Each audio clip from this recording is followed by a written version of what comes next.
മലയാളികളെ ചിരിപ്പിച്ച് ഒടുവിൽ കണ്ണീർ കടലിലാക്കി കടന്നുപോയ ഒരു വലിയ മനുഷ്യന്റെ കഥയാണിത്.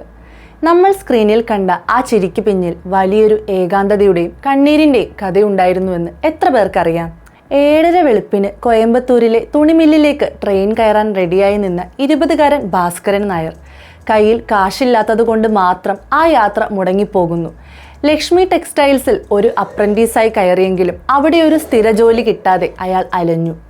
സ്വന്തം നാടായ അടൂരിലേക്ക് മടങ്ങുമ്പോൾ അയാളുടെ ഉള്ളിൽ ഒരു കനൽ എരിയുന്നുണ്ടായിരുന്നു. പ്രശസ്ത ഹാസ്യ സാഹിത്യകാരൻ EV കൃഷ്ണപിള്ളയുടെ മകൻ, മലയാള നോവൽ സാഹിത്യത്തിന്റെ തറവാട്ടുകാരനായ CV രാമൻ പിള്ളയുടെ കൊച്ചുമകൻ. പാരമ്പര്യത്തിന് ഒട്ടും കുറവില്ല, പക്ഷെ കയ്യിൽ പൈസയില്ല. തിരുവനന്തപുരത്തെ റോസ്കോട്ട് ബംഗ്ലാവിലിരുന്ന് ഓൾ ഇന്ത്യ റേഡിയോ നാടകങ്ങൾക്ക് ശബ്ദം നൽകുമ്പോഴും പ്രസ്സിലെ പണികൾ നോക്കുമ്പോഴും അയാൾ സ്വപ്നം കണ്ടത് മറ്റൊന്നായിരുന്നു. ഒടുവിൽ PRS പിള്ളയുടെ തിരമാലയിലൂടെ സിനിമയുടെ ലോകത്തേക്ക് അയാൾ പിച്ചവെച്ചു.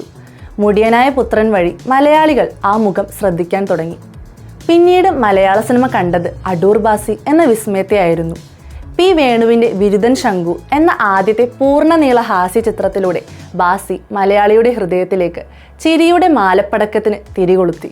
SP പിള്ളയും ബഹദൂറും അടൂർ ബാസിയും ചേർന്നാൽ തിയേറ്ററുകളിൽ ചിരിയുടെ പൂരം തന്നെയായിരുന്നു. നായകന്റെ കൂടെ നടക്കുന്ന വെറുമൊരു കോമാളി വേഷം മാത്രമായിരുന്നില്ല അയാൾക്ക്. ഇംഗ്ലീഷ് ഭാഷ വളരെ അനർഗളമായി സംസാരിക്കുന്ന അറിവിന്റെ വലിയൊരു ലോകമുള്ള വ്യക്തിത്വം കൂടിയായിരുന്നു അദ്ദേഹം. അടൂർ ബാസി സ്ക്രീനിൽ വന്നാൽ തിയേറ്ററിൽ കയ്യടി ഒഴിയാത്ത ഒരു കാലമുണ്ടായിരുന്നു. പ്രേം നസീർ, അടൂർ ബാസി കൂട്ടുകെട്ടില്ലാത്ത ഒരു സിനിമയെക്കുറിച്ച് ചിന്തിക്കാൻ പോലും അന്നത്തെ മലയാളികൾക്ക് കഴിയില്ലായിരുന്നു. 700-ലധികം സിനിമകൾ. സത്യൻ, പ്രേം നസീർ, മധു, ജയൻ, സോമൻ, സുകുമാരൻ മുതൽ മമ്മൂട്ടിയും മോഹൻലാലും വരെയുള്ള നായകന്മാർക്കൊപ്പം അടൂർ ബാസി തകർപ്പൻ വേഷങ്ങൾ ചെയ്തു.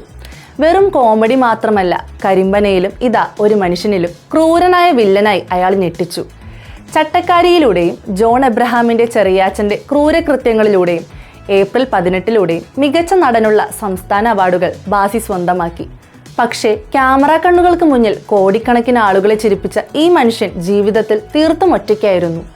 വിവാഹം കഴിക്കാതെ ഒരു നിത്യബ്രഹ്മചാരിയായി ജീവിച്ച അദ്ദേഹത്തിന് താങ്ങായി നിൽക്കാൻ സ്വന്തമായി ഒരു കുടുംബമില്ലായിരുന്നു. പ്രമേഹവും ഉയർന്ന രക്തസമ്മർദ്ദവും ഒപ്പം വൃക്കരോഗവും അയാളെ ഉള്ളിൽ നിന്ന് കാർന്നു തിന്നുകൊണ്ടിരുന്നു.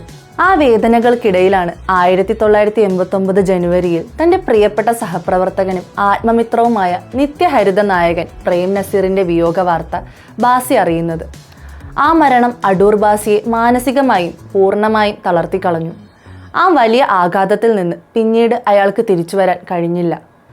ഒടുവിൽ 1990 മാർച്ച് 29-ന് കൃത്യം തന്റെ പിതാവിന്റെ 52-ാം ചരമവാർഷികത്തിന്റെ തലേദിവസം ആ ചിരിയുടെ സുൽത്താൻ ഈ ലോകത്തോട് വിട പറഞ്ഞു.